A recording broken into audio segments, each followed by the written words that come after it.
Hi, welcome to JamPlay.com. My name is Michael Hawkeye Herman, and it's good to be here with you again.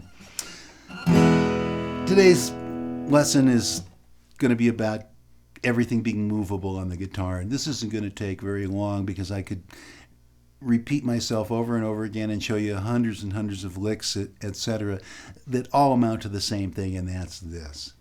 All this lesson consists of is that you need to remember that anything that you know on the guitar is movable, up and down the neck. So take a D chord. Simple first position D chord. Move it up the neck.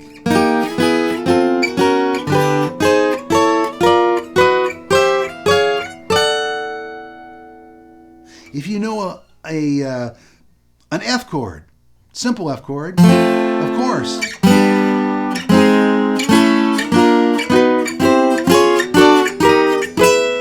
It's movable all the way up the neck. If you know the blues scale in the key of E, as I showed you in the earlier lessons, like this. Again. If you put your index finger across the neck at the 3rd fret or the 2nd fret or the 1st fret and keep the relative positions the same, I'm playing 3 0 3 0 2 0 2 0 2 0 3 0. So on the top string 3 0, that's the first string 3 0. Blues scale review. 2nd string 3 0. 3rd string 2 0. 4th string 2 0. 5th string 2 0. 6th string 3 0. All we have to do is move that up the neck. Put your index finger across the 3rd fret, and now that becomes 0. That becomes the nut. That becomes this nut. So now this is 0. So 3 0, 3 0, 2 0, 2 0, 2 0, 3 0. And I'm playing the blues scale in the key of G up the neck. So everything's movable on the guitar. Anything that you know, yes, a C chord is movable. Here's a C chord. Now, one of the reasons why people don't play a barred C chord is because I said everything's movable, but that doesn't necessarily mean that everything's easy. One of the reasons why you don't see people playing a barred C chord, you see people playing a first position E as a bar chord, like that. And you'll see people play a first position A as a bar chord, up the neck. But you rarely see people playing a barred a G chord or a C chord up the neck. And the reason why is because it would look like this. Here's a C chord. Now I want it to be a D chord. So I got to go to the 2nd fret, put my index, because C, D is the next note, a full step up. C, this would be C sharp if I could put it here. And now I put my index finger across the 2nd fret, and now I have to make a C chord. Well, I can do it, but it's not easy. Same, and a G chord's probably impossible. Here's a simple G. I could turn that simple G chord into an A chord by going to the 2nd fret, because G, A is a full step up. That's 2 frets. Put your index finger here. And now try to make a G chord. Can you do it? I can't. But there it is. That's what it would look like. But if I put a capo here, as we did in our last lesson, we would be able to play that G chord, put the capo across, and now we would be able to play a G chord at the 2nd fret, and that would become an A chord. So what I'm saying here is, again, everything that you know on the guitar is movable. Sometimes it's more convenient than others to move what you know, and you'll find that by practicing and checking it out. But this is what you need to remember. Everything that you know on the guitar is movable. Watch this example. Everyone play with me. I never thought you'd be getting a flamenco lesson from Hawkeye, but watch. Here's an E chord. Now move it up to the 2nd fret. Now go back to the 1st fret. Do it again. I didn't make an F chord like this.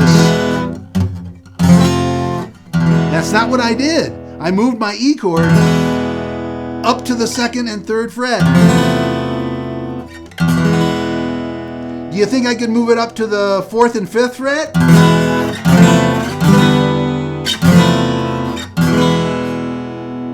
So I'm playing an E chord. Now move that chord up so that your index finger is on the 2nd fret of the G string, the 3rd string. 2nd fret, 3rd string. Talking about your index finger. And now move it back. So an E chord. Now move it up 1/2 step so that your index finger is on the 3rd fret of the 3rd string and your 2nd and 3rd fingers are on the 3rd fret of the 4th and 5th string. And now move it up a full step so that your index finger is still on the 3rd string but is now on the 4th fret and your 2nd and 3rd fingers are on the 5th fret.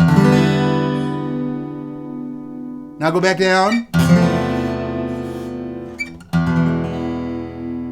My goal here is not to teach you to play like Segovia or flamenco guitar. My goal here is just to simply illustrate to you how the techniques of moving whatever you know on the guitar up and down the neck work no matter what genre you're playing. Now watch, I'll use the technique that I just showed you.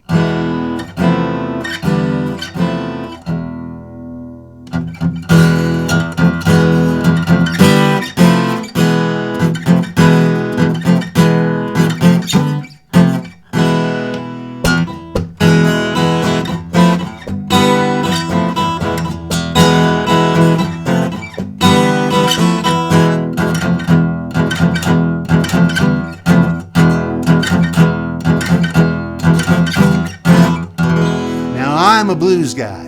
I'm a blues man and have been my whole life. But I recognize the techniques that are used in blues and in rock and in country and in bluegrass and in flamenco music and in every kind of guitar music. I recognize that there are many techniques that apply to all genres. And one of the techniques that you should understand about how the guitar works that applies to all genres is the fact that everything on the guitar is movable. I don't care what it is. What you need to do is just to figure out how to move it. So that if you were playing a C chord and you wanted it to be a D chord up the neck, then you'd know that you want to put your C sharp. I can't play. That doesn't sound good like the E did. And now at the 3rd fret, nah, that's close to sounding like a D chord. But I need to put my index finger behind here and make that a bar chord. And now I've got a D. Same chord. So the point of this lesson is that no matter what you know,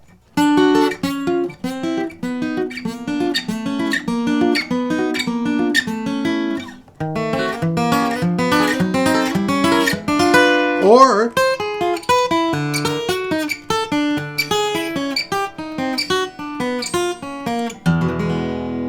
everything that you can play on the guitar is movable up and down the neck, ascending and descending. All you have to do is try it sometime.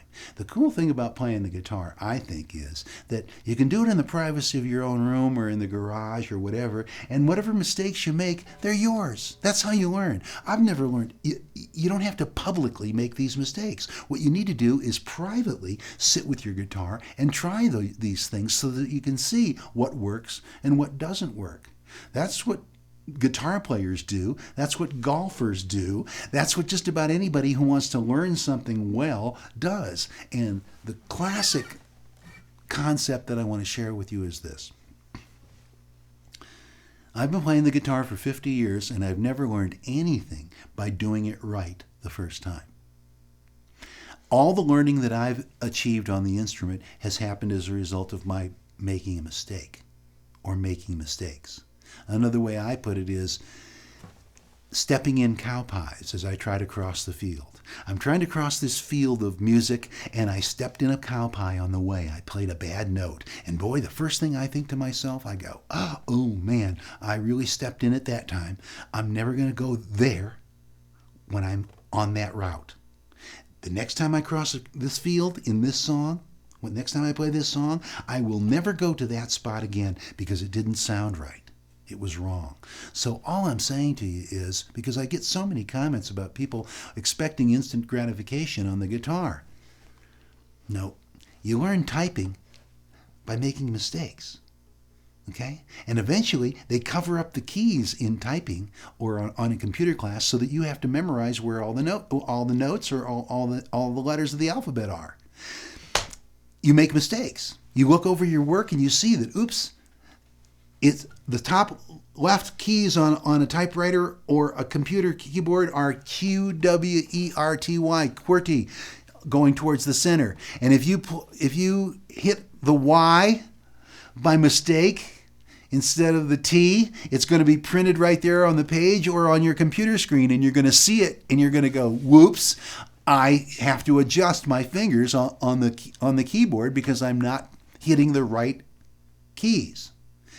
You learn by making mistakes. Honestly, I'm going to say this just one more time. I have learned nothing by doing something right. Whether it's taking a jump shot in basketball or a free throw or hitting a driver in golf or anything that I've attempted in life, by doing something right the first time, I've never learned anything. But by making mistakes is how I learn. And so I encourage you to be able to move things, everything that you know on the guitar. Try moving it around, and don't be afraid of making mistakes. The ice isn't going to break, and you're not going to fall in and not be able to ever recover yourself and pull yourself out of that frigid water. I do suggest, however, that you do what I did when I was a kid, and that's, if you're going to practice on your own, try to practice privately where you can feel free to make mistakes and not have other people listening to you. It's not good to have the pressure of having people, whether it's your children or your wife or your significant other or whoever, a friend. It's not a good idea to practice new things with people around because you're going to be uptight about making mistakes. And you need to make mistakes in order to move forward. You need to know what not to do so that you can do things right. And all of this relates to A, move things around the neck and find out what sounds good and what doesn't. And B, don't be afraid to make mistakes. Have fun. I'll see you next time around.